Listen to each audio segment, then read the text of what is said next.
Marcus Holloway stood at the entrance of Vincenzo's with his daughter's small hand tucked inside his calloused palm, watching couples stream past them into the warm glow of the restaurant. The host had promised a table in 10 minutes. That was 23 minutes ago. Marcus knew because he'd checked his phone 4 times, each glance reminding him that the babysitting cancellation fee he'd paid earlier meant choosing between the $12 pasta and the $9 soup. Sierra deserved better than soup on New Year's Eve. The restaurant hummed with laughter and the clink of expensive wine glasses. Through the window, Marcus watched a waiter uncork a bottle that probably cost more than his truck payment. He'd chosen Vincenzo's because it was nice enough to feel special, but cheap enough to be possible if he ordered carefully. 6 years of this tradition ever since Rebecca died. 6 years of pretending he could give his daughter the kind of night that didn't require mental math at every menu item. Sierra tugged his hand. Her question came out quiet, the way she asked things when she already suspected the answer would hurt him. "Daddy, are we still waiting?" Marcus crouched down to her level, his knees protesting from a long day spent under the Morrison family's kitchen sink. The denim of his best jeans, which really just meant his least stained pair, stretched tight across his thighs. "Just a few more minutes, sweetheart. They're busy tonight." She nodded, solemn in the way 9-year-olds became when they understood more than adults wanted them to. Her blonde hair so much like Rebecca's, it sometimes stopped. His breath was pulled back in a ponytail he'd managed after 3 YouTube tutorial attempts. The green dress she wore had come from the clearance rack at Target 2 months ago, purchased for tonight specifically. She'd grown a half-inch since then. The hem now rode higher than he'd planned. The host reappeared, his expression professionally apologetic in a way that meant absolutely nothing would change. "Sir, I'm so sorry for the continued wait. We're completely booked for New Year's Eve. If you don't have a reservation..." Marcus stood, vertebrae cracking. "You said 10 minutes. We've been waiting half an hour." The host's eyes flicked to Marcus's flannel shirt, to the work boots he'd tried to clean, but couldn't quite get the dried mud from the treads. The calculation happened fast. "I understand, sir, but without a reservation, I really can't guarantee anything.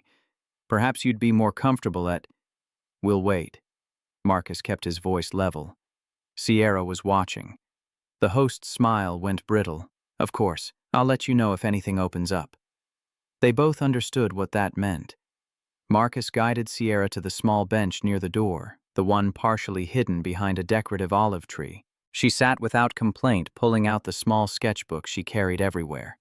Within seconds, her colored pencils were moving across the page. Marcus pulled out his phone, pretending to check messages he knew wouldn't be there. His thumb hovered over his banking app before he closed it without looking. Some numbers didn't improve with repeated examination. The emergency plumbing call he'd declined an hour ago would have paid $200 cash, enough to cover this dinner and the power bill that was already 3 days overdue. But Sierra had been talking about tonight for 2 weeks, marking off days on the calendar she'd made. Teaching her that promises mattered meant keeping them even when it cost him. 15 more minutes crawled past. Sierra showed him her drawing a crude but recognizable sketch of him fixing Mrs. Patterson's sink that afternoon. She'd captured the wrench in his hand, the concentration on his face. The bottom of the page read, "My Dad the Superhero," in her careful printing. Something in Marcus's chest compressed.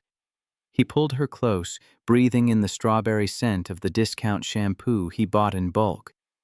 "You're the best thing I ever fixed, you know that?" She giggled, squirming in his embrace. "You can't fix people, Daddy. People aren't broken." Out of the mouths of children came truths that made grown men want to weep. Marcus kissed the top of her head instead of answering. His phone buzzed. Another customer, another emergency. Burst pipe in a condo downtown, water everywhere, would pay triple rate for immediate service. His fingers tightened around the phone. Triple rate meant $450. That was groceries for 2 weeks. That was the credit card payment he'd been putting off. That was the difference between scraping by and breathing easy for 30 days. Sierra was watching him, her green eyes too knowing. She'd learned to read the tension in his shoulders the way other kids learn to read chapter books. Marcus declined the call. He'd made a promise. Promises to 9-year-old girls who'd already lost their mother mattered more than money. They had to. Otherwise, what the hell was he doing any of this for? The host approached again this time with genuine regret, coloring his professional mask. Mr. Holloway, I'm very sorry, but I don't think we're going to have anything available tonight. New Year's Eve is our busiest. I understand. Marcus stood his hand, finding Sierra's shoulder. Come on, sweetheart. Let's try somewhere else. Sierra gathered her pencils without argument, but her disappointment settled around her like fog. 6 years old when her mother died, 13 years old in her resilience, 9 years old in the droop of her shoulders as they walked toward the door. Then someone called out from across the restaurant, a woman's voice clear and certain. Excuse me, waiter. Marcus turned reflexively. At a corner table meant for 4, a woman sat alone. Dark hair pulled back severely from a face that belonged on magazine covers, the kind of bone structure that made makeup redundant. Her black dress probably cost more than Marcus's monthly rent. The watch on her wrist caught the light, definitely not department store jewelry. She was looking directly at him. Her hand lifted in a small wave, the gesture somehow both hesitant and commanding. Marcus glanced behind him, expecting to see the person she was actually signaling. There was no one. Every other table was full, claimed occupied by couples leaning close and families laughing too loud. The woman gestured again, more insistently now. She was pointing at the empty chairs at her table. The host noticed his entire demeanor transforming like someone had flipped a switch. Miss Pierce, is there a problem? No problem at all.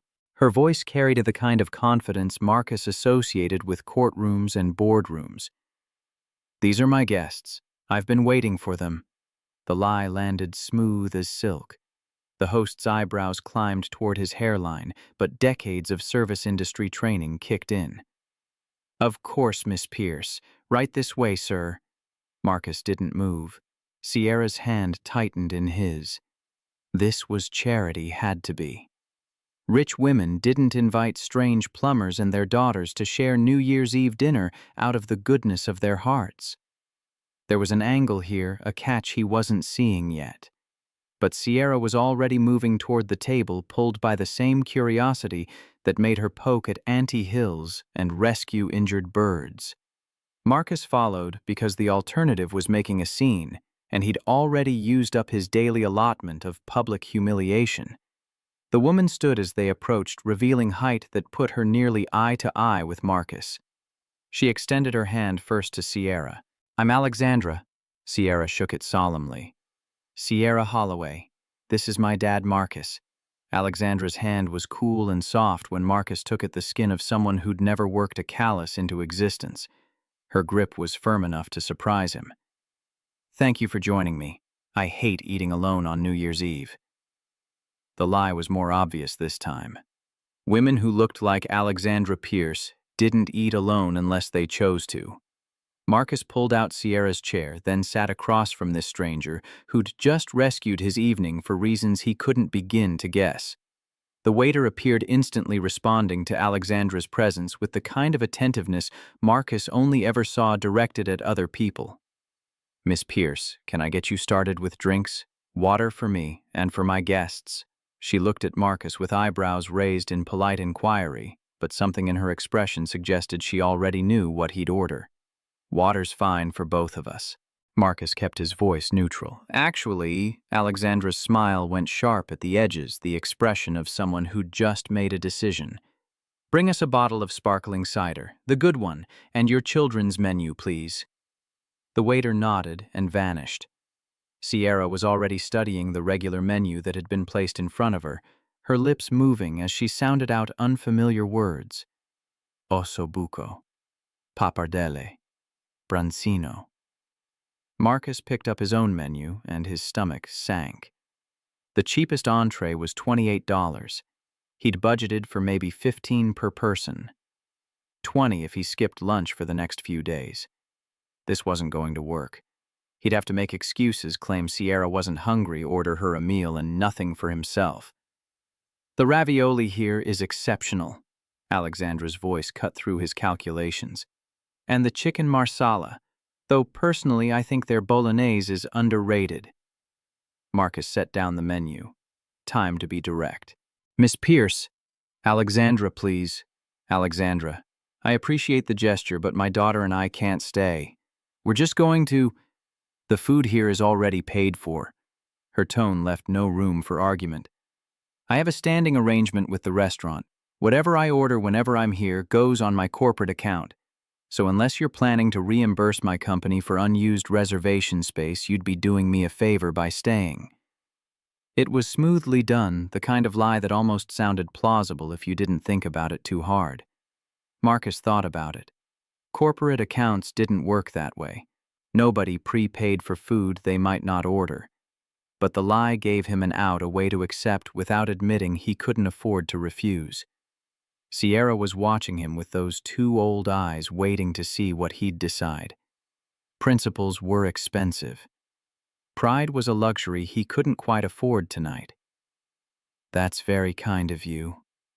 The words came out stiff, inadequate. We'll stay for dinner. Alexandra's smile softened into something that looked almost genuine. Good. I really do hate eating alone. The waiter returned with sparkling cider in an actual champagne bucket, beads of condensation sliding down the dark glass. He poured it into proper flutes with the kind of ceremony usually reserved for the real stuff. Sierra's eyes went wide. Can I? She looked between Marcus and Alexandra, seeking permission from both. Alexandra nodded. Special occasions call for special drinks. They ordered. Sierra chose ravioli after asking Alexandra how to pronounce it.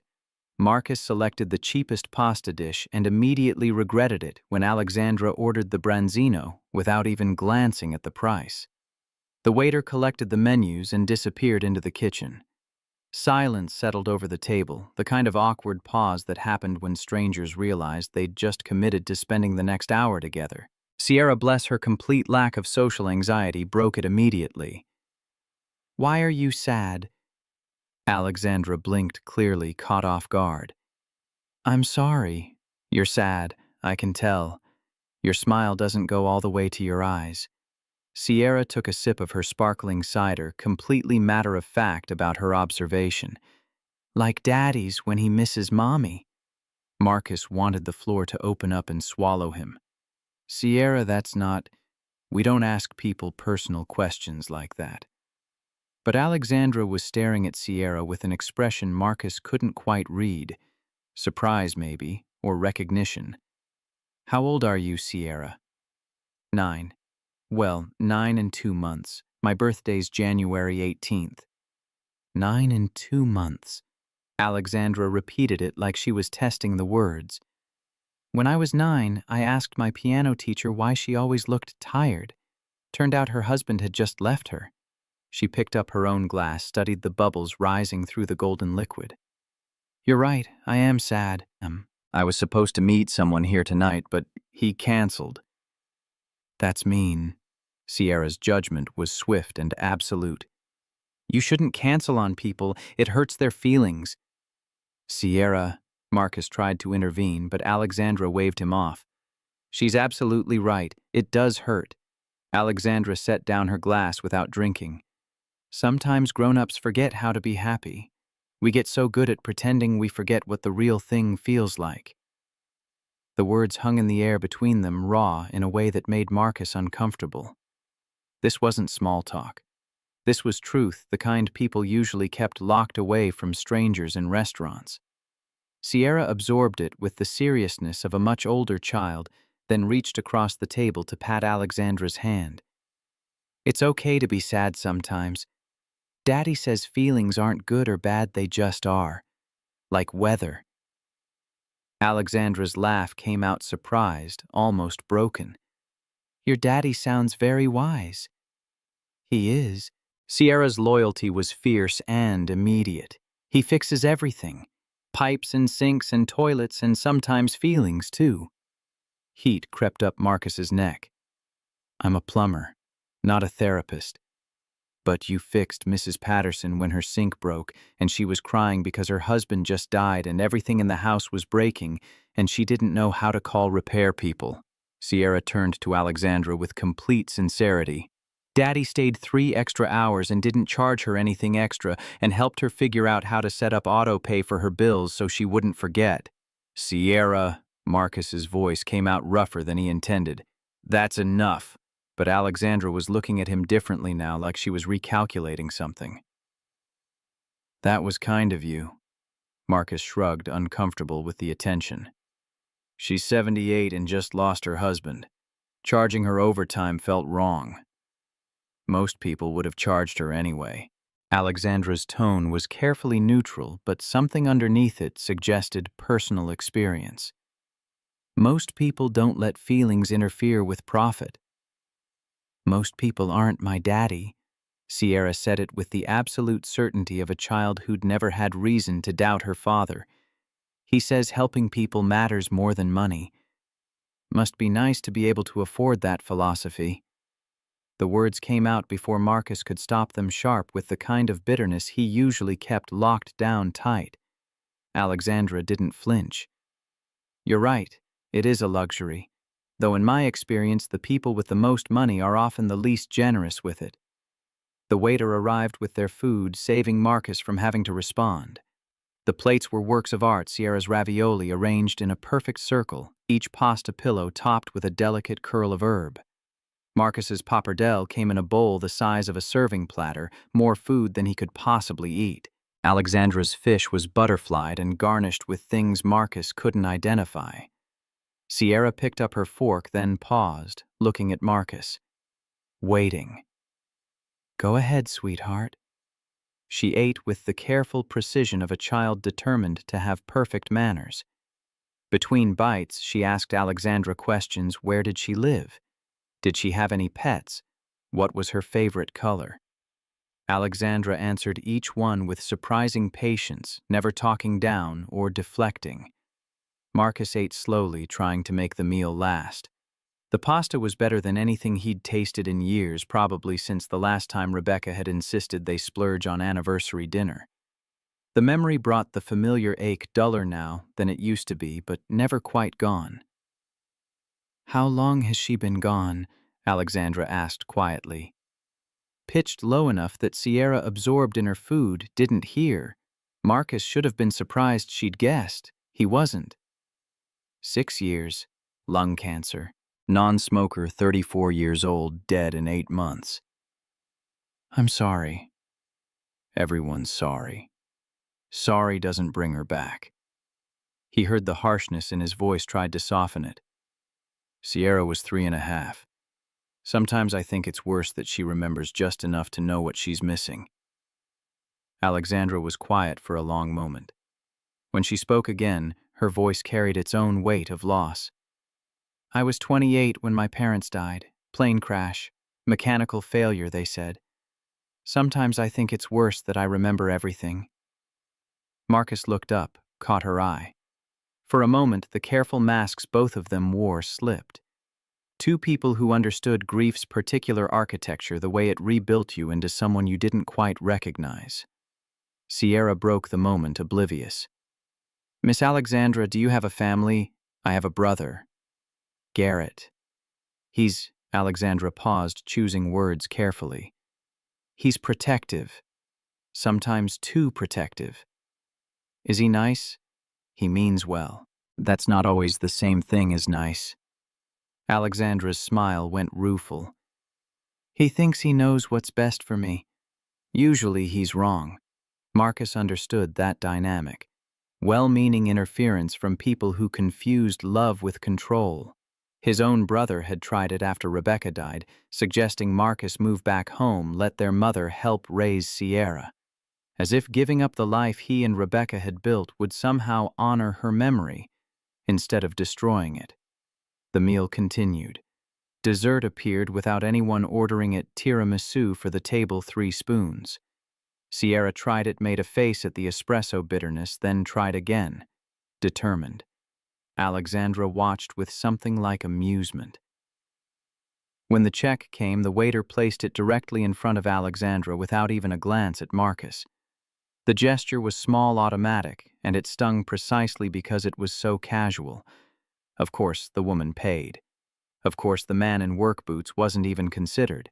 Alexandra signed without looking at the total, added a tip that Marcus caught a glimpse of, 40%, maybe more. Money that meant nothing to her, everything to the waiter. "Thank you for dinner."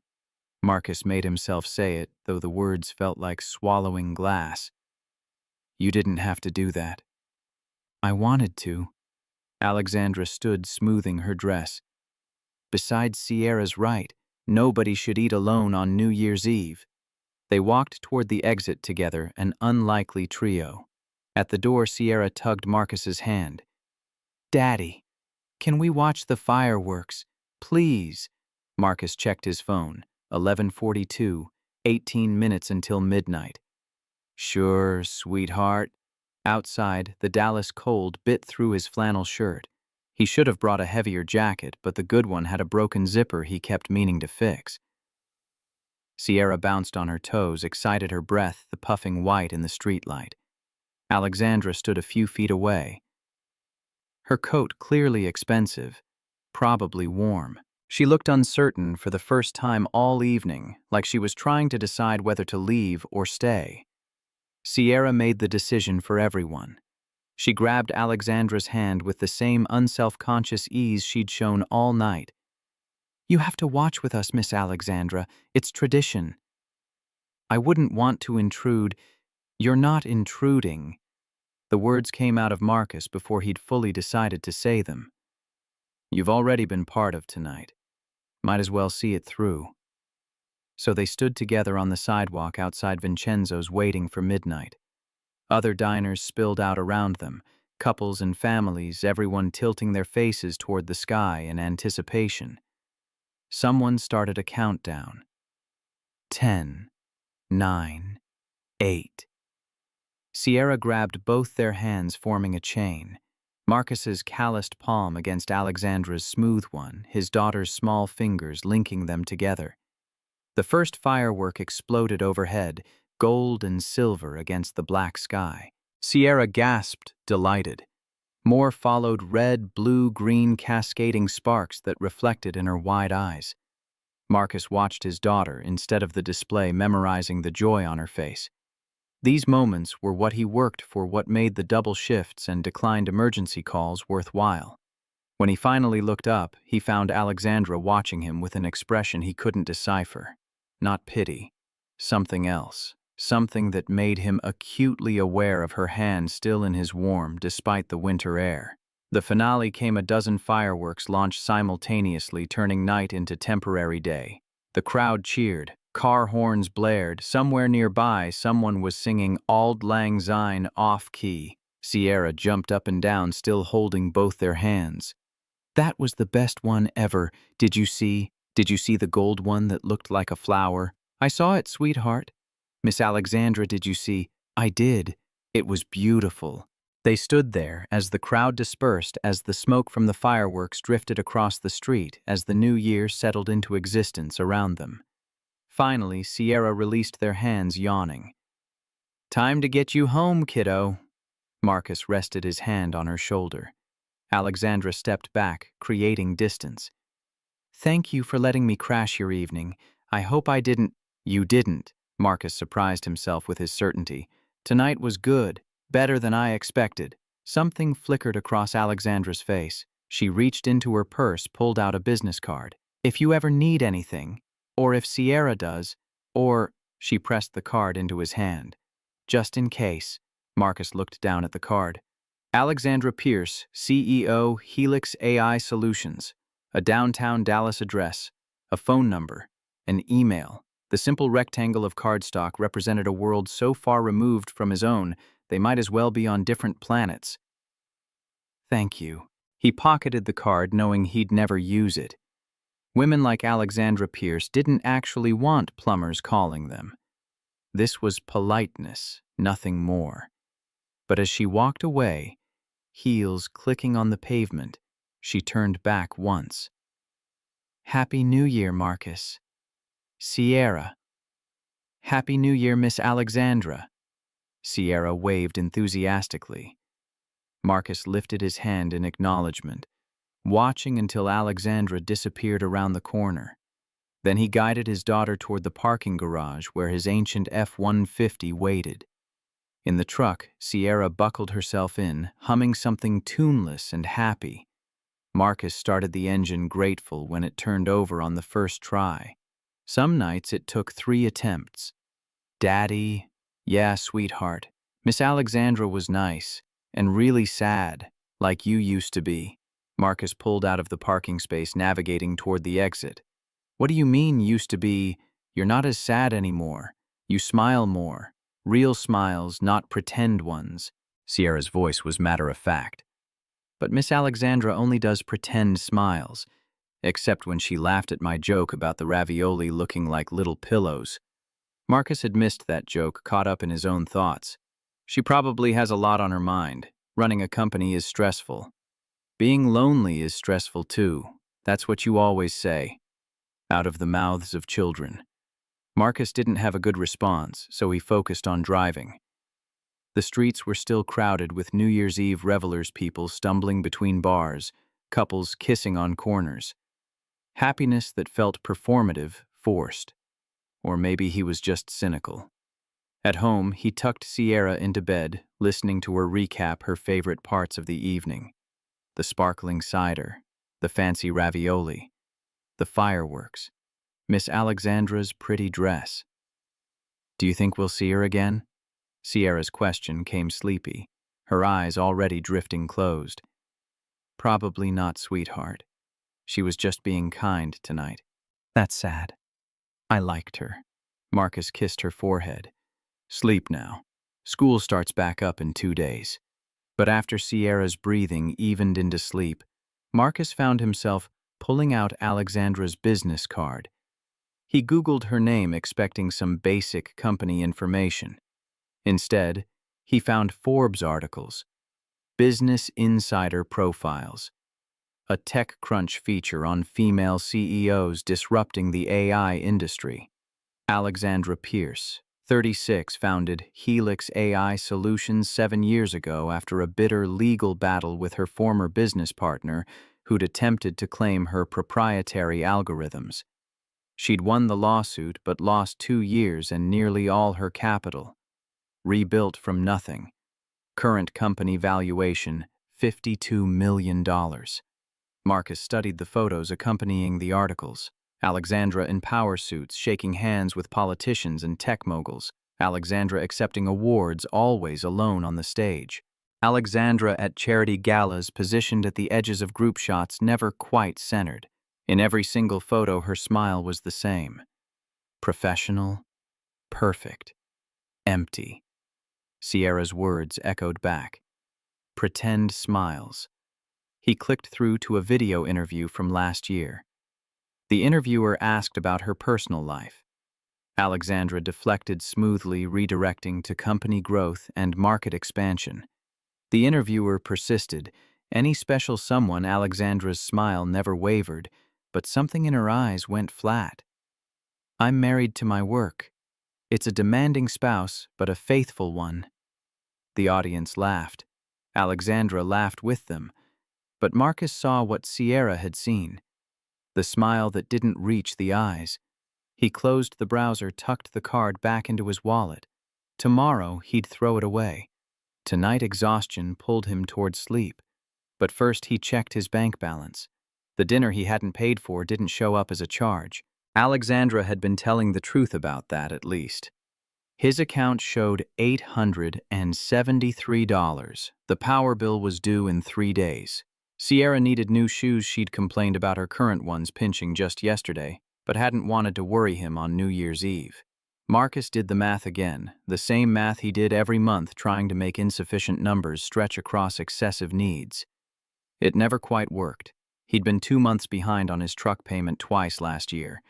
The credit card he'd maxed out during Rebecca's final hospital stay still carried a balance that accrued interest faster than he could chip away at the principal. Some days, the weight of barely making it felt like drowning in slow motion. His phone buzzed. Another emergency call, different customer. Toilet overflow water running into the downstairs apartment, disaster in progress. Would pay $200 cash for immediate response. Marcus stared at the message. Sierra was asleep. He could call his neighbor Mrs. Kim, ask her to listen for sounds from his apartment while he worked. $200 meant breathing room, meant fixing one problem by solving another. He texted back, "On my way." Mrs. Kim answered her door in a bathrobe, waved off his apologies. "Go. I'll check on her every hour." The job took 90 minutes. The toilet wasn't the problem, the whole drain line was corroded, needed replacement. Marcus explained the situation, quoted materials, and labor. The customer, panicked by water damage, agreed to everything. By the time Marcus got home, it was 3 in the morning. He checked on Sierra still sleeping peacefully, then collapsed into bed fully clothed. His last thought before unconsciousness claimed him was of Alexandra Pierce eating alone at a table for 4, ordering food she didn't need just to avoid admitting she had nowhere else to be. They had that in common, at least. Different kinds of loneliness, but loneliness all the same. 3 days later, his phone rang with an unknown number. Marcus almost didn't answer, probably a robocall or someone wanting to discuss his car's extended warranty. But something made him pick up. "Mr. Holloway. This is Alexandra Pierce, from New Year's Eve." Marcus nearly dropped his wrench. He was under a sink in a Plano subdivision, water dripping onto his forehead despite the bucket he'd positioned. "Miss Pierce, how did you get my number? I asked the restaurant. They had your reservation information." A pause. "I hope that's not inappropriate." It probably was. Marcus sat up too fast, banged his head on the cabinet. "What can I do for you?" "I have a plumbing emergency. Pipes burst in my office building. My facilities team is overwhelmed and my server room is flooding. I'm losing approximately $50,000 per hour in downtime." Her voice was crisp, businesslike, completely different from the woman who'd shared sparkling cider with his daughter. "Can you come? I'll pay triple your standard rate." Marcus's brain struggled to process. "Ma'am, I'm sure you have contractors on retainer for this kind of... They can't get here until tomorrow afternoon. I need someone now. Please." The please did it. Not because she sounded desperate, she didn't. Because it sounded real. "Where are you?" 2400 Ross Avenue. Helix AI Solutions. Top floor. Marcus calculated drive time. "I can be there in 20 minutes. "Thank you. And Mr. Holloway, it's Marcus, right?" "Yes, ma'am." "Thank you, Marcus. Bring your tools." She hung up before he could respond. Marcus stared at his phone, trying to figure out what had just happened. Then he called the homeowner, explained the emergency, promised to return tomorrow, loaded his truck with every tool he owned that might be relevant. 23 minutes later, he pulled up to a 15-story glass and steel building in downtown Dallas. The directory in the lobby listed Helix AI on the top 3 floors. A security guard directed him to the service elevator with barely concealed disdain.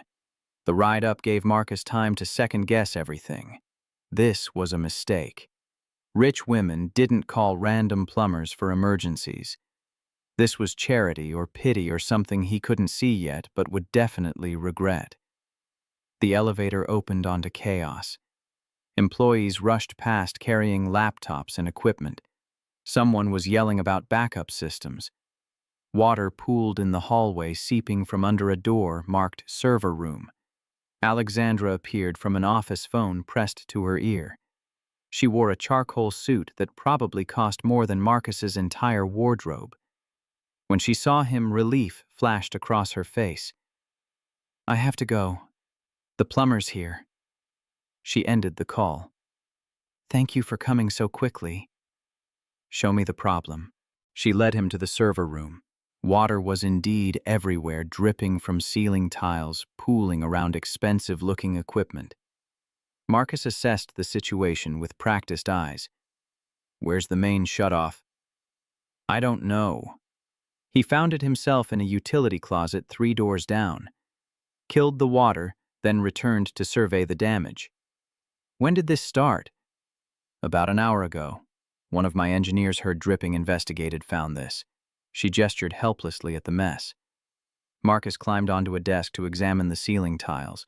Found the problem almost immediately: a loose valve connection, not a burst pipe. Simple fix, maybe 5 minutes of actual work. He glanced at Alexandra, who was watching him with an expression he couldn't read. Understanding hit like cold water. "There's no emergency, is there?" Alexandra's professional mask cracked.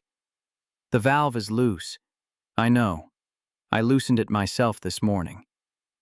Marcus climbed down, anger replacing confusion. "You flooded your own server room." "Only a little. And I had everything critical backed up and moved to cloud storage first." She had the grace to look embarrassed. "I'm not reckless. Just dishonest." Marcus started packing his tools. "I don't know what game you're playing, Miss Pierce, but I'm not interested." "Wait." She moved to block his path. "I'm sorry. You're right, I lied, but I didn't know how else to. I wanted to see you again, and I don't know how to just call someone and say that." "So you created a fake emergency." Marcus's voice came out harder than he intended. "You wasted my time, pulled me away from actual paying work because you wanted to. What, slum it with the working class?" "No!" The vehemence in her response startled them both. "I wanted to see if New Year's Eve was real. If you were real. If I'd imagined the whole thing, or if there was actually—" She stopped, regrouped. "I don't know how to do this. People. Connection. Things that aren't work. I only know how to create business reasons for everything I want." Marcus should have left. Should have walked out and never looked back. But something in Alexandra's face stopped him: vulnerability that looked painful, honesty that cost her. "You can't buy people's time and call it connection. That's not how any of this works." "Then teach me." Alexandra's hands twisted together, the first nervous gesture he'd seen from her.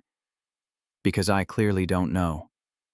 You want to see me again, Sierra and me, you ask. You don't manipulate. We're not your employees." "Can I see you again?" The words came out fast, like she had to say them before courage failed. "Just dinner. No tricks. No business emergencies. Just, Sierra's birthday is January 18th, 2 weeks from Saturday. We're having a party at our house." Marcus heard himself making the offer before he'd fully decided to. "You can come, if you want." Alexandra's smile, when it came, reached her eyes. "I'd like that, very much." Marcus gave her his address, then fixed the valve in 4 minutes. Refused payment. She hadn't actually hired him, just manipulated him into showing up.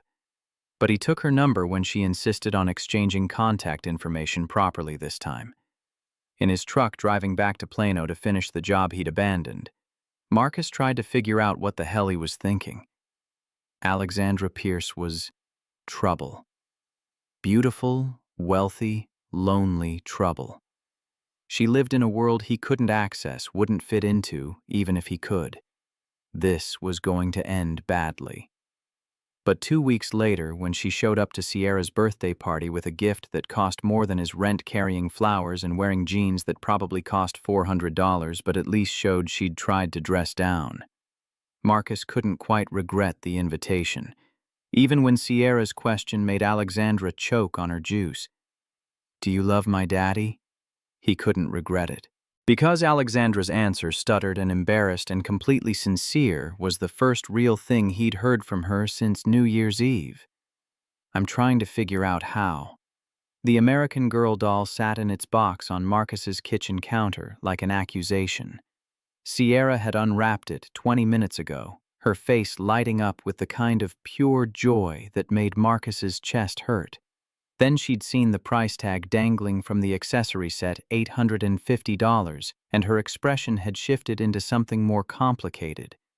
Understanding, maybe. Or the beginning of it. Marcus cornered Alexandra near the chain-link fence that separated his tiny backyard from Mrs. Kim's identical one. 6 other 9-year-olds screamed and played tag around homemade decorations that had cost him $43 at Dollar Tree. The cake was Betty Crocker box mix that Sierra had helped him decorate last night, frosting applied with more enthusiasm than skill. His voice came out low, controlled. "What are you doing?" Alexandra's confusion looked genuine. "I saw Sierra looking at that doll last week, at the Galleria. I thought..." The words landed like a punch. "You followed us." "No. I mean, we happened to be at the same place. I saw you two through the window. I didn't approach because I thought you'd want space after I ambushed you with the fake emergency."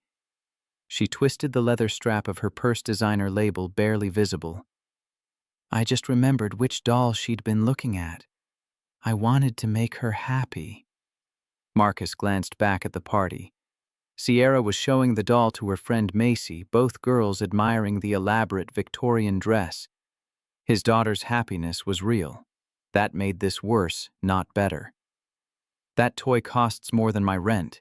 Do you understand what message that sends? I have money. Why shouldn't I use it to make people happy? Because you can't buy her happiness. Or mine." The words came out harsher than Marcus intended, sharpened by exhaustion, and too many nights calculating which bills could wait another week.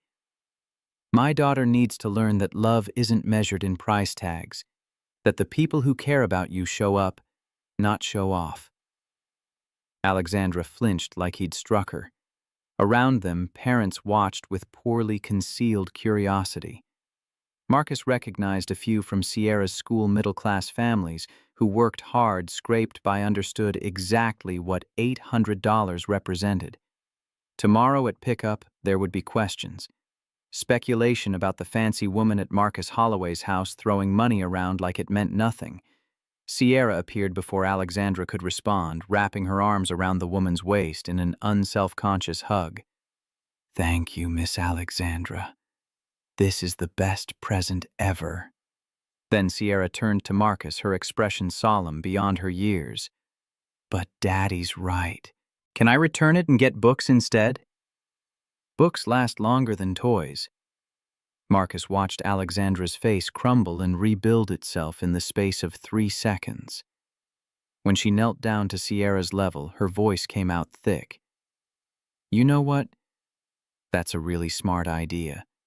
How about we go to the bookstore next week and you pick out whatever you want? Really, really.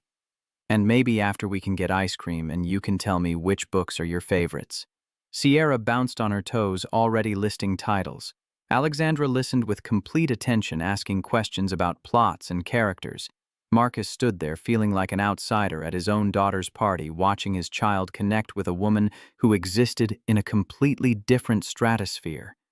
The party wound down. Parents collected their kids, thanked Marcus for hosting, eyed Alexandra with speculation he pretended not to notice. When the last guest left, Sierra crashed on the couch with a sugar headache, clutching a stuffed elephant from her friend Jaden that had cost maybe $12.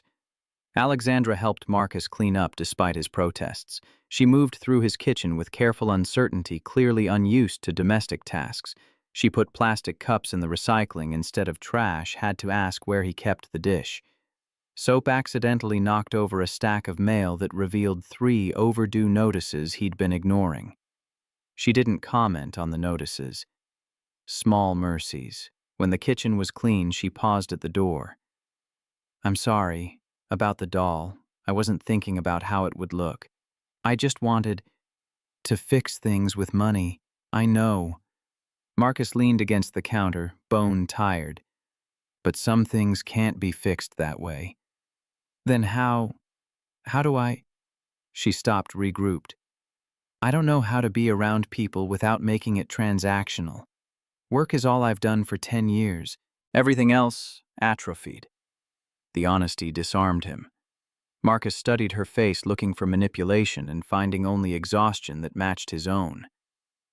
"You start by showing up, not because you brought the biggest gift or paid for dinner, just because you want to be there." "I did want to be here today." I know. That's the only reason we're still talking. A week later, Alexandra called and asked if she could take Sierra to the bookstore, then immediately apologized for being too forward, then asked again more hesitantly. Marcus agreed before he'd fully analyzed why. Sierra came home with 6 paperbacks and stories about how Miss Alexandra didn't know who Captain Underpants was and had looked genuinely horrified by Roald Dahl's sense of humor. The next week, Alexandra invited them both to a museum. Marcus spent the entire afternoon hyper-aware of the class markers.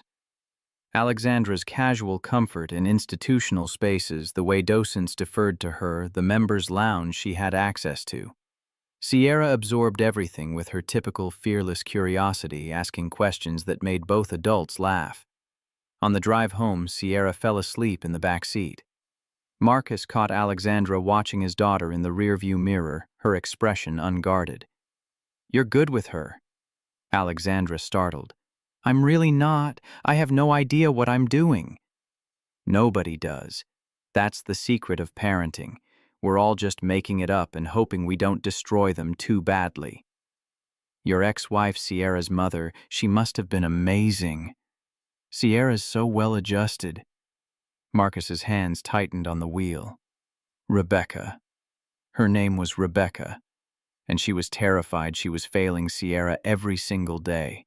Cried herself to sleep the week Sierra started preschool because she was convinced our daughter would be the weird kid who ate paste. Did she eat paste?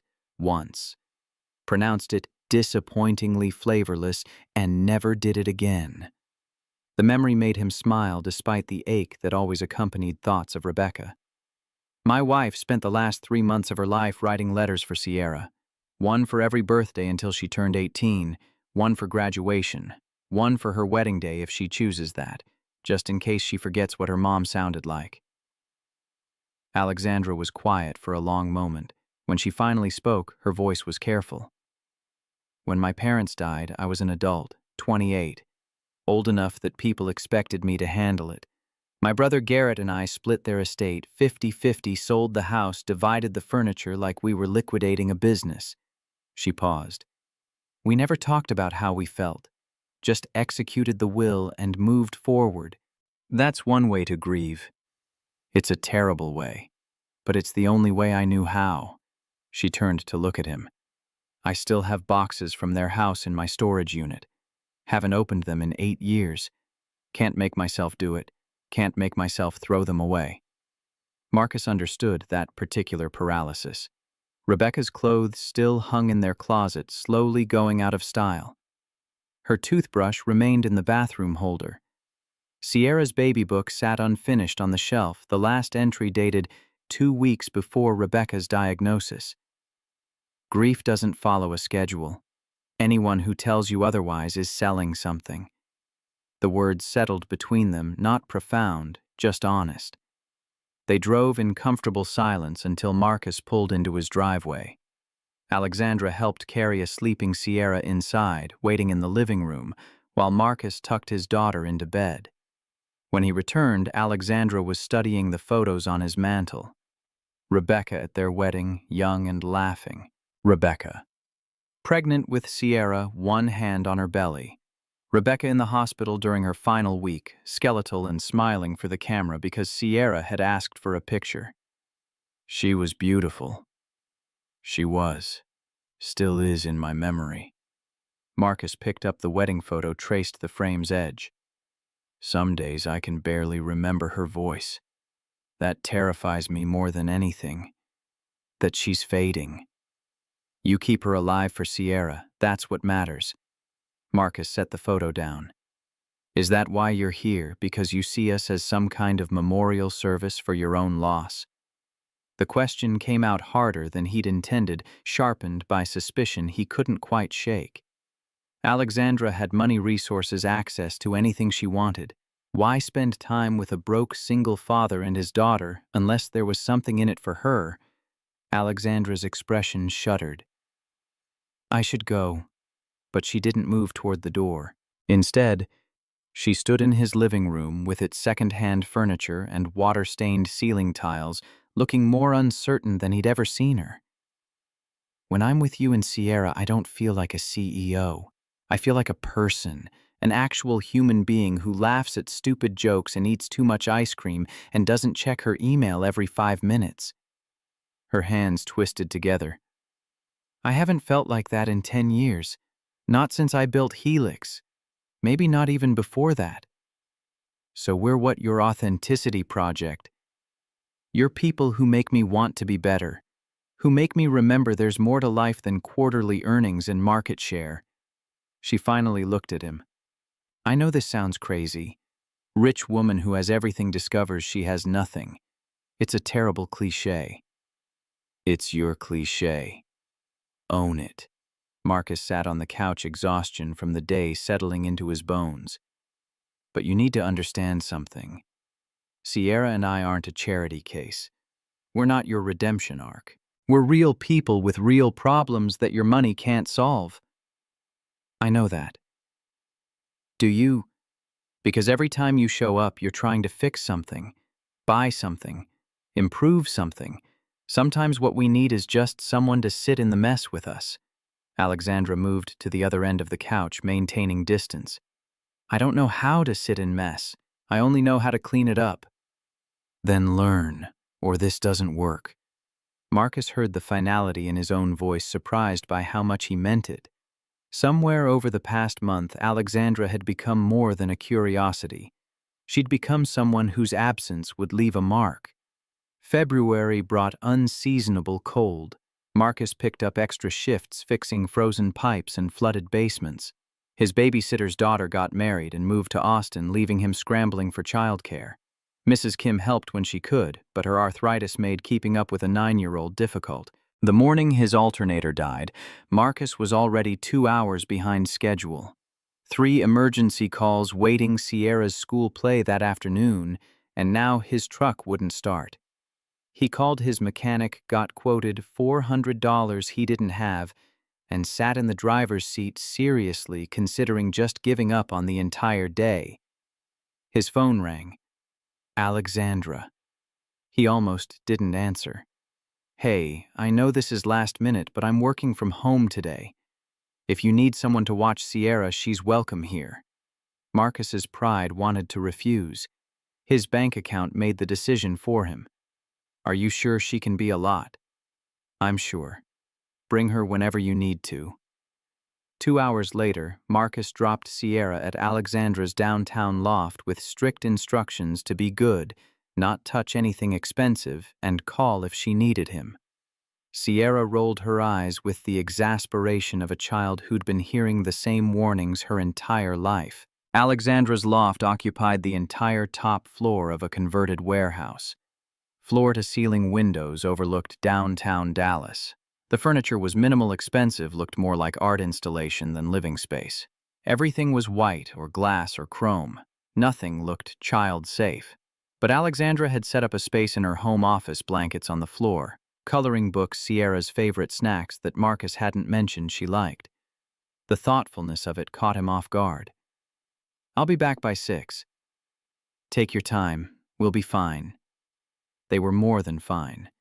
When Marcus returned at 7:30, delayed by a job that had turned complicated, he found Sierra and Alexandra on the floor building an elaborate blanket fort. His daughter was explaining the structural integrity of pillow buttresses, while Alexandra took notes on her tablet like this was a board meeting. Daddy! Sierra scrambled out of the fort. Miss Alexandra has a robot vacuum and we programmed it to bring us snacks. Marcus watched a Roomba navigate around furniture with a bag of goldfish crackers balanced on top. You programmed a vacuum. Sierra programmed the vacuum. I just provided the platform. Alexandra emerged from the fort, her hair escaping its usual severe bun, her blouse wrinkled. She looked younger, less armored. Your daughter is terrifyingly smart.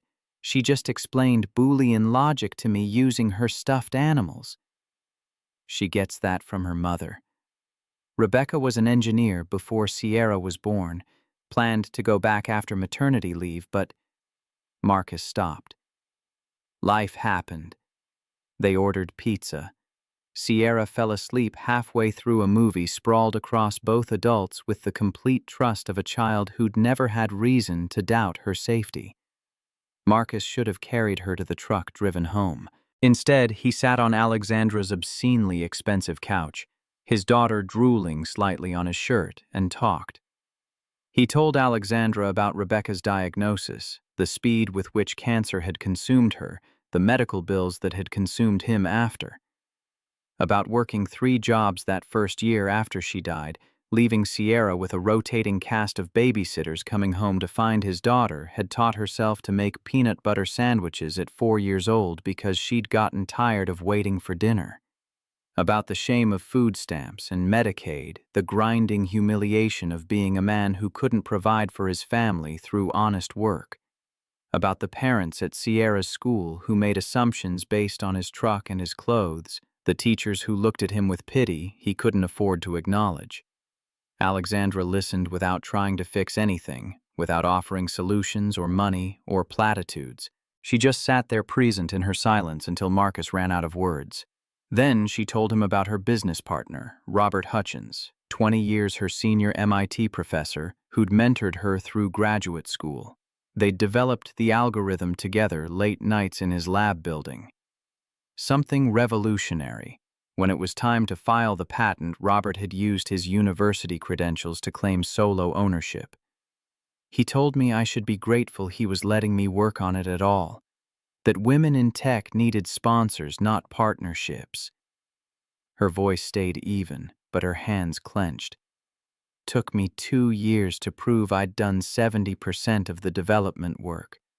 Won the lawsuit, lost all my savings on legal fees. Robert kept his tenure. I kept my algorithm and a reputation for being difficult. Were you difficult? Absolutely. Still am. But at least now I'm difficult on my own terms. Marcus understood that particular defiance.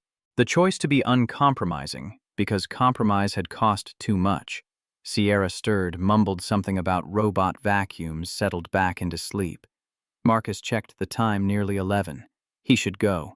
But Alexandra's couch was comfortable, and his apartment was cold, and something about this moment felt fragile enough to shatter if he moved wrong. Can I ask you something? Alexandra's question came quiet, almost hesitant.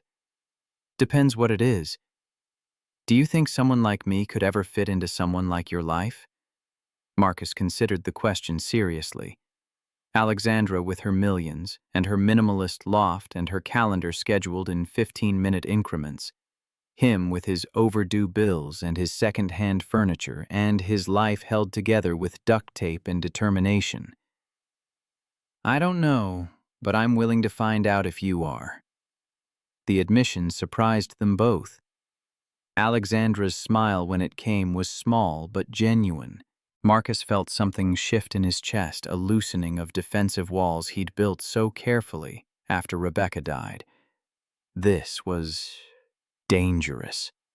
Getting attached to someone whose world operated on completely different principles than his own. But danger had never stopped him before. The emergency call came at 2 a.m. 3 weeks later. Marcus's phone lit up with a number he didn't recognize and a problem he couldn't ignore. Burst pipe in a luxury condo building, water cascading through 3 floors, disaster escalating by the minute. The babysitter was unreachable. Mrs. Kim didn't answer her phone. Marcus stood in his bedroom, Sierra sleeping down the hall, trying to calculate how long he could leave her alone before it qualified as neglect. He called Alexandra without letting himself overthink it. She answered on the second ring voice alert, despite the hour. I need a favor. It's an emergency and I'm out of options, and I know this is asking too much. Bring Sierra here. I'll wait up. 20 minutes later, Marcus carried his sleeping daughter into Alexandra's loft. Sierra barely stirred when he tucked her into the guest bed Alexandra had somehow prepared in the time it took him to drive over. I owe you. You don't. Go fix your emergency. We'll be fine. The job took 4 hours. A corroded main line that required replacement, not just repair. Marcus worked in flooded conditions, racing against time and water damage, his hands numb from cold and his mind split between the work and his daughter sleeping across town. When he finally returned to Alexandra's loft, dawn was breaking over the Dallas skyline. He expected to find Sierra still asleep, Alexandra working at her computer. Instead, he found them both in the kitchen, Alexandra attempting pancakes, while Sierra provided running commentary on her technique. "You have to wait for the bubbles, Miss Alexandra. Daddy says that's how you know it's ready to flip." "I'm seeing bubbles. Those are tiny bubbles. You need big bubbles, like quarter-sized." Alexandra flipped the pancake anyway. It landed half on the griddle, half on the counter. Sierra dissolved into giggles. Alexandra laughed too, unself-conscious and genuine. Marcus stood in the doorway, watching his two worlds collide in ways he hadn't anticipated. Sierra teaching Alexandra to cook breakfast. Alexandra's expensive kitchen now splattered with batter and dusted with flour, the easy comfort between them that spoke to hours spent together while he'd been working. "Daddy," Sierra spotted him, "Miss Alexandra can't make pancakes. We're going to starve." "Dramatic much," but Marcus was smiling as he joined them, taking over the griddle while Alexandra and Sierra set the table. They ate together as morning light filled the loft, trading stories about the night's adventures. Sierra described programming Alexandra's smart home system to gradually brighten the lights like a sunrise. Alexandra recounted Sierra's explanation of how plumbing worked, complete with hand-drawn diagrams that were now magnetized to her refrigerator. Marcus's phone buzzed, the building owner confirming payment. $400 deposited directly to his account, enough to cover the alternator he still hadn't fixed, the electric bill that was overdue, maybe even a small cushion for next month. But when he looked up from his phone, he saw Alexandra watching him with an expression he couldn't quite read. Calculation, maybe. Or evaluation. The moment passed too quickly to analyze. Garrett Pierce showed up at Marcus's house on a Saturday morning without warning or invitation. Sierra answered the door, recognized him from the one time Alexandra had brought her brother to the bookstore, invited him in with her typical lack of suspicion. Marcus was under his kitchen sink, replacing a trap he'd been meaning to fix for 3 months. He emerged to find a man in a suit that cost more than Marcus's truck standing in his living room like he owned it. "Mr. Holloway, we need to talk." Sierra disappeared to her room with the instinct kids developed for adult conflict. Marcus wiped his hands on a rag, already knowing this conversation would end badly. "Your sister know you're here?" "No. And I'd appreciate if you didn't mention this visit." Garrett's tone suggested he was used to giving orders, expecting obedience. "I'll be direct. What do you want from my sister?" Marcus leaned against the counter, crossing his arms. "Excuse me. You're a plumber. She's a tech CEO. You live here." Garrett gestured around the small apartment with barely concealed disdain. "She lives in a $2 million loft. This doesn't add up." "Maybe it doesn't need to add up." "Everything adds up, Mr. Holloway, and right now the math says you're using her." The accusation landed without heat, just cold assessment. Marcus understood he was being tested, evaluated like a business proposition. His first instinct was anger. His second was to throw Garrett out. His third, which one, was to see where this was going. Using her, how exactly? Garrett pulled an envelope from his jacket, set it on Marcus's second-hand coffee table. "There's $75,000 in here, cashier's check. Enough to clear your medical debt. Yes, I know about the $87,000 you still owe from your wife's treatment. Enough to put your daughter through state college. All you have to do is walk away from Alexandra." Marcus looked at the envelope. $75,000. More money than he'd make in 2 years of working himself to exhaustion. Enough to stop drowning to breathe for the first time since Rebecca died. His hands shook as he picked up the envelope. Garrett's expression shifted toward satisfaction. "I knew you'd be reasonable." Marcus opened the envelope, pulled out the check, studied the amount printed in neat computer letters. $75,000 and $100. Pay to the order of Marcus Holloway, freedom from debt, security for Sierra. Everything he'd been struggling toward for 6 years handed to him on a single piece of paper. He tore the check in half, then in quarters, then into pieces too small to ever reassemble. Garrett's face went slack with shock. "What are you doing? You think I'm with your sister for money? And maybe if you'd offered this 8 years ago before Rebecca got sick, when I was desperate and terrified and would have done anything to save her, maybe then I would have considered it." Marcus let the pieces fall onto the coffee table like confetti. "But now, after everything I've lost and survived, you think you can buy me off for $75,000. Name your price then." "There isn't one." Marcus stepped closer, using his height and his hard-earned strength to full effect. "Your sister is worth more than any check you can write. Not because of her money, because of who she is when she's not trying to be a CEO. Because she showed up to my daughter's birthday party even though she had no idea what she was doing. Because she cried when Sierra hugged her. Because she spent 8 hours on a Saturday helping my daughter with a science project, and she didn't do it for recognition or gratitude. She did it because Sierra asked. She's lonely. She's vulnerable. You're taking advantage of that. I'm the one who's vulnerable here. Don't you get that?" Marcus's voice rose despite his attempt at control. "Your sister could destroy me with a phone call, get me blacklisted from every building in Dallas, but I'm the threat in your calculation. I'm the one who needs to be bought off." Garrett's jaw tightened. "You have no idea what she's been through, what people have taken from her." "Then maybe you should trust her to make her own decisions about who's worth the risk. She's my sister. Protecting her is my job. Protecting her from what? From being happy. From having something in her life that isn't work." Marcus moved toward the door, opening it in clear dismissal. "You can't buy me. You can't threaten me. And you sure as hell can't tell me what my relationship with your sister is worth. Now get out of my house." Garrett collected the shredded check with careful precision. At the door, he paused. "You're making a mistake, Holloway. Maybe. But it's my mistake to make, not yours." After Garrett left, Marcus stood in his living room, staring at his shaking hands. $75,000. He'd just torn up $75,000. The practical part of his brain was screaming that he was an idiot, that pride was expensive and he couldn't afford it.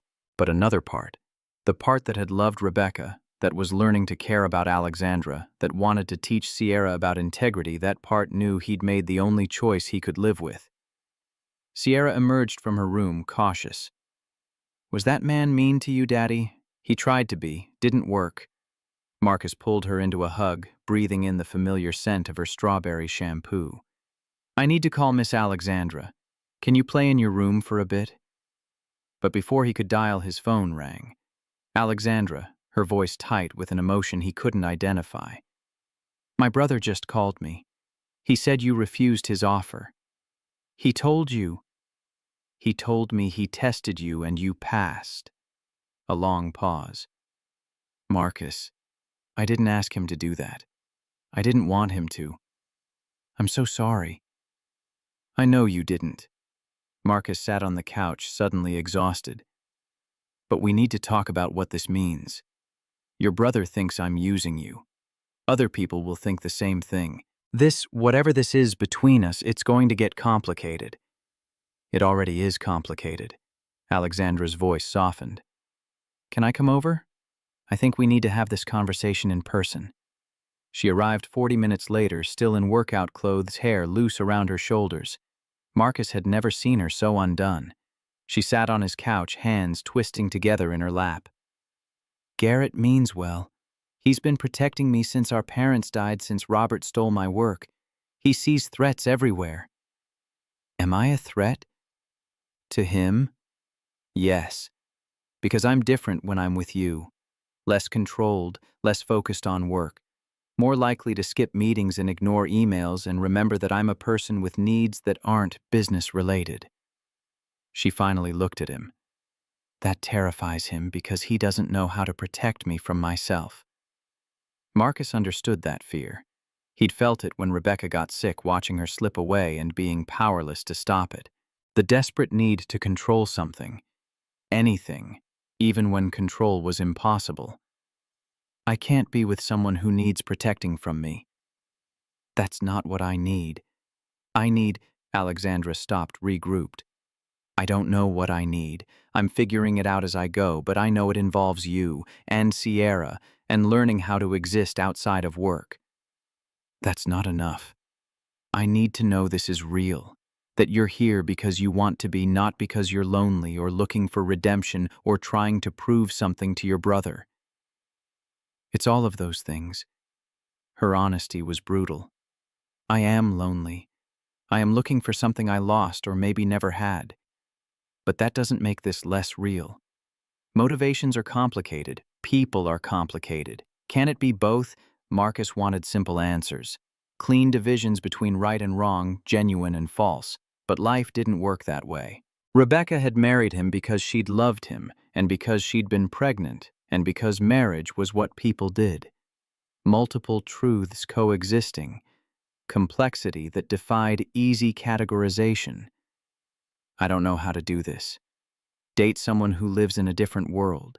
Someone whose brother thinks I'm a gold digger. Someone who— He gestured around his apartment. You see where I live, what I can offer. It's not much. You're offering me something I can't buy. Authenticity. Connection. A reason to exist outside of quarterly earnings reports. Alexandra moved closer, not touching, but present. I know I'm bad at this. I know I try to solve emotional problems with money and control things I should let happen naturally, but I'm trying to learn. If you'll be patient with me. The vulnerability in her voice decided him. Marcus reached for her hand, lacing their fingers together. Her palm was soft against his calluses, warm, despite the nervousness he could feel in her grip. I'm not patient. Ask anyone who knows me. Rebecca used to say I had the patience of a toddler on a sugar rush. I'll take my chances. They sat like that for a long moment, hands linked, neither knowing exactly what came next, but willing to figure it out together. Sierra's bedroom door cracked open, her face appearing in the gap. Are you guys going to kiss? Because Macy says, when grown-ups like each other, they always kiss. Marcus laughed, the tension breaking. Go back to your room, nosy. But Alexandra was smiling too, and when Sierra retreated with exaggerated sighs about boring grown-ups, the apartment felt less small, less inadequate, almost like home. Alexandra's offer came on a Tuesday morning in mid-February, delivered via email with the subject line, Opportunity. Marcus read it 3 times in his truck between jobs, trying to find the trap hidden in professional language. Director of Facilities Operations, $95,000 annually.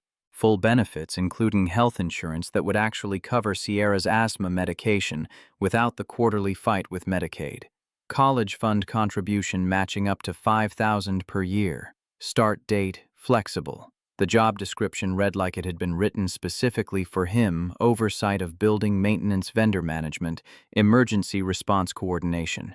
Everything he already did, just legitimized with a title and salary that would change his life. Marcus called her from the parking lot of a hardware store, his next appointment still 15 minutes away. This is too much. Alexandra's voice came through clear, businesslike. It's market rate for the position, I checked. For someone with a bachelor's degree and 5 years of management experience, I have a GED and run a one-man operation. You have 10 years of hands-on experience and problem-solving skills most MBAs never develop. You understand systems manage crises, work within constraints. That's exactly what I need. Marcus watched a young couple load lumber into a pristine pickup truck, probably heading home to renovate a house they actually owned. Why are you really offering this? Because you're qualified. Because I trust you. Because— She paused, and he heard the shift in her tone. Because I want you closer. Is that so terrible? It's complicated. You're my— What were they exactly dating implied a casualness they'd never achieved. Partners felt presumptuous. We're involved.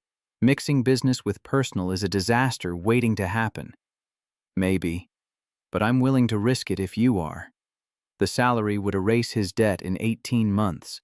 Sierra could go to the dentist without Marcus calculating payment plans. The truck's transmission, currently held together through prayer and stubbornness, could be actually fixed. I need time to think. Of course, no pressure. The offer stands whenever you're ready. But pressure existed whether acknowledged or not. That night, Sierra asked why he looked worried. Marcus tried to explain without revealing too much job opportunity, good money complications. His daughter's response was pure 9-year-old logic. If it's good money and you like Miss Alexandra, what's the problem? The problem is mixing up different parts of life. Sometimes that makes everything messy. Sierra considered this while eating her spaghetti, the cheap jar sauce Marcus bought 6 at a time when it went on sale. Mrs. Kim says her daughter married her boss and they've been happy for 20 years. That's different. How? Marcus didn't have a good answer. He lay awake that night staring at water stains on his ceiling that he kept meaning to fix, weighing security against independence. By morning, he'd decided. He accepted the position on Friday, started the following Monday. Helix AI's facilities department consisted of 3 people who regarded Marcus with open skepticism. He was the boss's boyfriend. Everyone knew it within hours, despite neither Marcus nor Alexandra announcing anything. He'd been hired without a formal interview process. He had no relevant credentials. The whispers started immediately. Break room conversations that stopped when he entered, knowing looks exchanged when Alexandra stopped by his office. One of the junior facilities coordinators, a kid fresh out of Texas A&M named Brett, made a joke about promoting from the bedroom, loud enough for Marcus to hear. Marcus ignored it. He'd faced worse.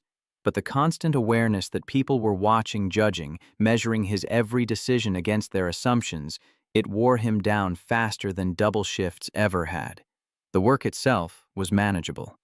Marcus understood buildings, systems problems. He could diagnose an HVAC issue faster than the contractor's Helix had on retainer. When the server room cooling failed during a heat wave, Marcus had it operational in 40 minutes, while the previous director would have spent 2 hours on the phone with vendors. Alexandra praised him publicly at the next all-hands meeting. Marcus felt every eye in the room calculating whether he'd earned the recognition or received it for other services rendered. Sierra noticed the change. Her father came home later more stressed, checking his phone constantly for work emails he was still learning to manage. The easy rhythm they'd developed over 6 years of just the two of them fractured under the weight of Marcus's new responsibilities. "You're never home anymore, Daddy. Just like before Mom got sick." The accusation landed with precision. Before Rebecca's diagnosis, Marcus had worked constantly, chasing overtime, building a future. Then cancer had taught him that futures could evaporate overnight. He'd promised himself and Sierra that presence mattered more than paychecks. Now here he was breaking that promise for a salary and benefits. "I'm sorry, sweetheart. This job is new. I'm still figuring it out." "Miss Alexandra sees you more than I do." Sierra's voice carried hurt she was too young to fully articulate. "Is that why you took the job, to be with her?" "No. I took it so we could have health insurance, so you could get braces when you need them, so I could fix the truck properly instead of with duct tape and hope. I don't care about braces. I care about you." Marcus pulled her close, feeling the weight of choices that seemed right on paper, but wrong in practice. He was becoming the version of himself he'd fled after Rebecca died. Work-obsessed, schedule-driven, too busy building security to notice he was dismantling connection. The crisis came 3 weeks into his tenure. A major client presentation, Helix's biggest potential contract of the year. The CEO of a Fortune 500 company flying in to see their demo. Alexandra had been preparing for months. The morning of the presentation, the air conditioning died. March in Dallas could swing from pleasant to sweltering without warning. This particular day decided on 92 degrees by 10 a.m. Marcus got the emergency call at 8:45. He was already on site, had been since 7, trying to prove he deserved his position through sheer presence. He traced the problem to a failed compressor, called their usual contractor, got told earliest arrival was 3 hours. The presentation started in 90 minutes. Marcus made a decision. He called a competitor, offered double rate for immediate service, had a crew on site within 40 minutes. They replaced the compressor in 75 minutes. The air conditioning kicked on with 8 minutes to spare. Alexandra found him in the mechanical room, covered in grease shirts, soaked with sweat. Her expression cycled through relief. Gratitude, something else he couldn't identify. You saved the presentation. I did my job. You went above and beyond. The contractor you called, that's going to be expensive. I authorized it. That's within my purview. Marcus wiped his hands on a rag, suddenly aware of how he must look compared to her pressed suit and perfect composure. You needed the AC working. I made it happen. She stepped closer, lowered her voice. Thank you. The moment felt charged with more than professional appreciation. Marcus was acutely aware of employees passing by the open door, of how this would look to people already convinced he'd been hired for reasons unrelated to competence. I should clean up. You have a presentation to deliver. Alexandra hesitated, then nodded. As she left, Marcus caught Brett watching from the hallway, smirking. The presentation went flawlessly. Helix secured the contract, $3 million over 2 years. Alexandra credited the entire team at the celebration that afternoon, singling out Marcus's quick thinking for special recognition. He should have felt proud. Instead, he felt the weight of every skeptical glance, every whispered conversation that stopped when he approached. His success was attributed to Alexandra's favor, not his skill. His failure would be proof he'd never deserved the job. That night, he stayed late reviewing maintenance schedules and vendor contracts, trying to optimize systems nobody else had bothered to examine. If he worked twice as hard, maybe people would see him as something other than the boss's boyfriend who'd lucked into a position beyond his qualifications. Alexandra found him at his desk at 9 p.m. Go home. You've been here 14 hours. I'm almost done. Marcus. She closed his laptop. This isn't sustainable. Neither is everyone thinking I'm only here because we're sleeping together. The words came out harsher than he'd intended, sharpened by exhaustion and frustration. Alexandra flinched. We haven't even... I know, but they think we are. It doesn't matter what's actually happening. It matters what it looks like. Marcus stood, gathering his things. Maybe this was a mistake. Taking this job. Mixing everything up. You're good at this job, better than anyone I could have hired. Am I? Or are you telling yourself that because you want it to be true? The question hung between them, impossible to answer objectively. Alexandra had hired him without a formal interview, without considering other candidates. Her judgment was compromised by her feelings, and they both knew it. I can't tell if you offered me this position because I'm qualified or because you wanted me close. And that's not fair to me, or to you, or to your company. Alexandra's expression shifted through hurt into something harder. So what are you saying? I'm saying I can't be your boyfriend and your employee. It's not right, not for either of us. Marcus heard his own voice as if from a distance, making decisions his heart wasn't ready for. I'm resigning. What? No. You can't just... I can. 2 weeks' notice if you need it to find a replacement. But I'm done after that. This is ridiculous. You're throwing away a good job because people are gossiping. I'm walking away before I lose myself trying to prove I'm not what everyone thinks I am. Marcus moved toward the door. I'd rather be poor and honest than comfortable and compromised. You think working for me compromises you? I think I can't love you honestly while wondering if I was bought. The admission came out raw, unplanned. And I do love you, which is why this doesn't work. Alexandra stared at him, and for the first time since he'd met her, she looked lost. What if I can't give you what you need? What if I'm too broken to figure this out? Then we'll figure it out together. Or we won't. But at least it'll be real. Not a transaction. Not a job. Real. He left before she could respond, before he could second-guess decisions made from exhaustion and fear and stubborn pride that had sustained him through 6 years of barely surviving.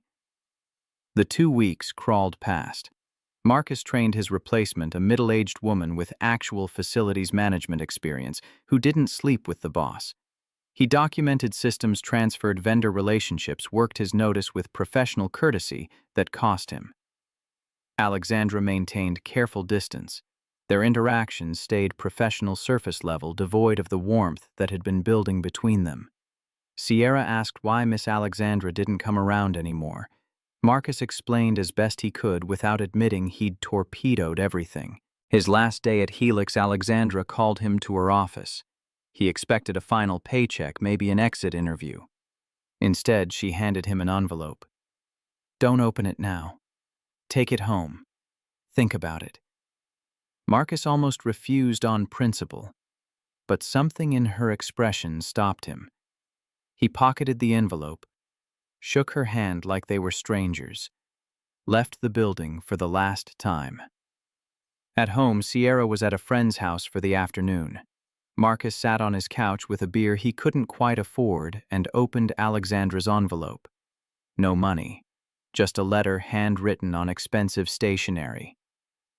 "Marcus, I'm not good with words that aren't business proposals or legal documents, but I'm going to try. You were right about everything. I hired you because I wanted you close, because I thought I could control proximity the way I control everything else in my life. I was wrong. I can't buy connection. I can't manage feelings like quarterly earnings. I've been trying to solve emotional problems with business solutions since my parents died, and it's left me wealthy and isolated and desperately lonely. You taught me that showing up matters more than fixing, that presence can't be purchased, that love, and yes, I love you too, though I'm terrible at it, requires vulnerability I've spent a decade avoiding. I'm starting something new, a nonprofit teaching coding and tech skills to kids who can't afford it. Kids from families like yours, single parents working multiple jobs, kids who think MIT and Stanford are impossible dreams. I want you to co-found it with me, equal partners, 50-50 split, not as my employee, not as someone I'm trying to manage or control or buy. As my partner in building something that matters. You don't need to know about coding. You know about kids who grow up without resources, who work twice as hard for half the recognition, who watch their parents struggle and still keep hoping. That's who we're helping. I can't do it without you. Not because I'm incompetent, I'm actually very good at what I do, but because this requires both of us. Your groundedness, my resources, your understanding of struggle, my understanding of systems, equal contributions, equal voices, equal partnership. Think about it. No pressure. The offer stands whether we're together or not, though I hope we can be. Both. Partners in work and life. If you're willing to risk it with someone who's still learning how to be human. Alex. Marcus read the letter 3 times. Looked up the nonprofit registration. She'd already filed the paperwork, listed him as the co-founder, without asking his permission first. The audacity should have angered him. Instead, it made him laugh. She'd done it again. Made a business decision about his life without consulting him. But this time the presumption felt different. Like faith instead of control. Like she trusted him enough to assume he'd say yes. He called her. She answered immediately, breathless. "Did you read it? You can't just list me as co-founder without asking." "I know, I'm sorry. I got excited and filed before I thought it through. I can change the paperwork if you want. Make it just me until you decide." "On one condition." "What?" "We do this as equals. True partners. You don't get to CEO manage me. I don't get to plumber fix everything without consulting you. We argue when we need to. Trust each other when it's hard. Make decisions together." "I can do that, or I can try.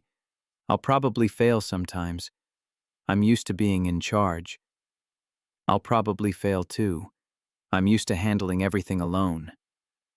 Marcus felt something loosen in his chest, defensive walls he'd maintained since Rebecca died cracking open. "But we can fail together. That's got to count for something. Can I come over? I think we should seal this partnership properly." Sierra's at a friend's house for another 2 hours. I'll be there in 15 minutes. She made it in 12. Marcus opened the door to find Alexandra in jeans and a t-shirt, her hair loose, makeup minimal. She looked young and uncertain, and nothing like the CEO who'd intimidated him 6 months ago. They stood in his doorway, neither quite knowing how to bridge the space between professional partnership and whatever came next. Marcus solved the problem by pulling her inside and kissing her. Alexandra made a surprised sound against his mouth, then melted into him with the kind of surrender she probably never allowed anywhere else in her life. When they finally broke apart, both breathing hard, Alexandra's smile was incandescent. So we're doing this, the non-profit and the relationship and all of it, as messy and complicated as it's going to be. I should warn you, I'm terrible at relationships. I overthink everything. I work too much. I solve emotional problems with spreadsheets. I should warn you, I'm stubborn and prideful, and I'll probably resent you every time you try to pay for things. My truck breaks down monthly. My daughter will interrogate you about your intentions. Mrs. Kim next door will gossip about us to the entire neighborhood. I can live with all of that. Alexandra traced his jawline with careful fingers. Can you live with a girlfriend who schedules intimacy in her calendar only if you let me mess up your schedule sometimes? They kissed again, slower this time, learning each other without the weight of employer-employee dynamics complicating everything. When Sierra came home an hour later, she found them on the couch talking through non-profit logistics like the partnership was already established. Fact: Sierra's assessment was immediate and certain. Does this mean Miss Alexandra is your girlfriend now, Daddy? Marcus looked at Alexandra, who looked back with equal parts terror and hope. Yeah, kiddo, I think it does. Good. Macy's mom says you've been sad long enough. She's right. The months that followed were messy in exactly the ways Marcus had predicted. Alexandra tried to throw money at problems that required time. Marcus insisted on handling things himself that would have been easier with help. They argued about budget allocation for the non-profit, about whether Sierra needed a tutor. Alexandra wanted to hire about Marcus's tendency to work himself to exhaustion on his revived plumbing business, instead of accepting Alexandra's offer to pay for additional staff. But they also found rhythms that worked. Sunday dinners at Marcus's apartment, where Alexandra learned to cook, and Sierra taught her the finer points of card games. Weeknight study sessions where Marcus helped Sierra with math homework, while Alexandra worked on grant applications. Saturday mornings at the bookstore, all three of them browsing different sections, then reconvening to share discoveries. Alexandra met Marcus's extended family at a cousin's wedding in June.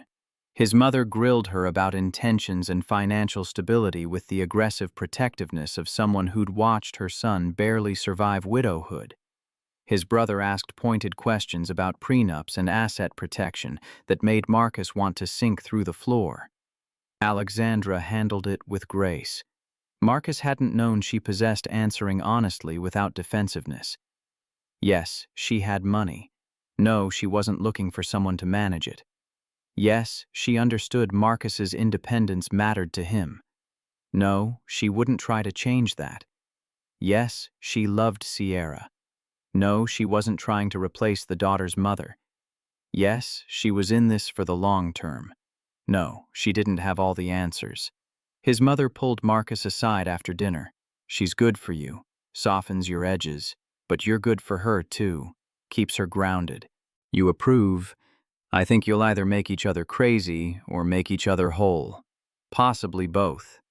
His mother's smile carried the weight of her own long marriage, her own understanding of how love required continuous work. That's how it goes when you find someone worth the effort. September brought the nonprofit's first cohort, 20 kids from low-income families ages 8 to 14, gathering twice a week in rented classroom space to learn basic coding. Marcus handled logistics while Alexandra taught. Sierra volunteered as a teaching assistant, her natural comfort with technology making her an unlikely mentor to kids closer to her age. Watching Alexandra explain algorithms to a 10-year-old with the same patience she'd once shown Sierra Marcus felt something settle in his chest. This was right. Not perfect, not without complications, but right in ways that mattered. The first student to build a functioning program was a 12-year-old girl whose mother cleaned office buildings at night. When her code compiled successfully, she burst into tears. Alexandra knelt beside her, not quite touching, offering presence instead of platitudes. I know. It's overwhelming when you realize you can build something from nothing, that your mind is powerful enough to create. The girl wiped her eyes. My mama says I can't go to college. We can't afford it. Your mama is wrong. There are scholarships, grants programs for students exactly like you. We'll help you find them when the time comes. Alexandra's voice carried absolute certainty. You're going to do extraordinary things. This is just the beginning. Marcus watched his girlfriend promise futures to kids who'd been told to lower their expectations, and he understood why she'd built Helix, why she'd fought Robert Hutchins, why she couldn't stop working even when it isolated her. Alexandra was trying to give others the opportunities she'd had to fight for. That night, after students and parents had left after they'd locked up the classroom and returned equipment to storage, Alexandra turned to Marcus with exhaustion and joy competing in her expression. I want to do this full time. Step back from Helix completely, hire a CEO, focus entirely on the foundation. That's a big decision. I know. But running Helix was about proving I could, about showing Robert and everyone else that I deserved to succeed. I've proven it. Now I want to do something that actually matters. Marcus pulled her close, breathing in her expensive shampoo and her sweat from a long day and the hope that radiated off her skin. Then let's do it. Build something that matters. New Year's Eve found them back at Vincenzo's full circle from where everything had started. Marcus had reserved a table months in advance, insisted on paying despite Alexandra's protests. Sierra sat between them, older, now more aware of adult dynamics, but still young enough to bounce with excitement. The same waiter who'd served them that first night approached with knowing eyes. Mr. Holloway, Miss Pierce, welcome back. Same table. Actually, we're expecting one more. Garrett arrived 15 minutes later, stiff and formal in a suit that cost more than Marcus's monthly revenue. He'd called the week before, asked if he could join them, offered what passed for an apology from someone unaccustomed to admitting wrong. The dinner was awkward in places, comfortable in others. Garrett asked Sierra about school with genuine interest. He complimented Marcus's work on the foundation, without condescension. He told stories about Alexandra as a child that made her blush and Sierra laugh. When dessert arrived, Garrett turned to Marcus with something approaching sincerity. I was wrong about you. You're good for my sister. She's herself again. Maybe for the first time since our parents died. She's good for me too. Taught me it's okay to accept help sometimes. That independence and partnership aren't mutually exclusive. Take care of her. I'm planning on it. After dinner, they walked outside into Dallas winter, cold enough for coats, but not quite freezing. Sierra ran ahead, chasing something only she could see. Garrett made excuses about early meetings and disappeared into the night. Marcus and Alexandra stood on the same sidewalk where they'd watched fireworks a year ago, hands linked, waiting for midnight. A year ago, I was sitting at a table meant for four, eating alone, convinced I'd be lonely forever. Alexandra's voice carried wonder instead of sadness. Tonight, I have a family, messy and complicated, and nothing like I imagined, but real. A year ago, I was one declined credit card away from Sierra's worst New Year's Eve ever. Tonight, I've got a partner in crime, a girlfriend who still can't make pancakes, and a foundation that might actually change lives. I'm getting better at pancakes. You're really not. They kissed as fireworks began overhead, Dallas, celebrating another year survived, another year beginning. Sierra materialized beside them, inserting herself between their linked hands with the casual entitlement of a child secure in her place. "This is my favorite New Year's Eve ever." Marcus looked at his daughter, at the woman who'd somehow become essential to both their lives, at the future, stretching ahead, uncertain and hopeful. "Mine too, sweetheart. Mine too." The new year arrived with noise and light and the promise of continued struggle, because real life didn't tie up neatly, didn't resolve all conflicts with a midnight kiss. They'd still argue about money. Alexandra would still try to fix things with resources instead of presents. Marcus would still insist on handling everything alone until he couldn't. Sierra would navigate her position between them with the complexity of a child learning to share her father's attention. But they'd face it together. Partner and girlfriend and daughter and chosen family. Three people who'd found each other through chance and stayed through choice. Building something that mattered from broken pieces and second chances, and the stubborn refusal to accept that loneliness was permanent. The fireworks faded. The crowd dispersed. Dallas settled into another year of its existence, indifferent to the small dramas of its inhabitants. Marcus Holloway stood on a sidewalk with his daughter and his girlfriend, breathing cold air that promised nothing except the next moment and the one after that. It was enough. More than enough. It was everything he'd stopped believing he deserved, and everything he'd taught himself to want again. The beginning, not the end. The choice to keep choosing. The work of building love from honesty instead of transaction. Messy and real and worth every risk. Worth everything.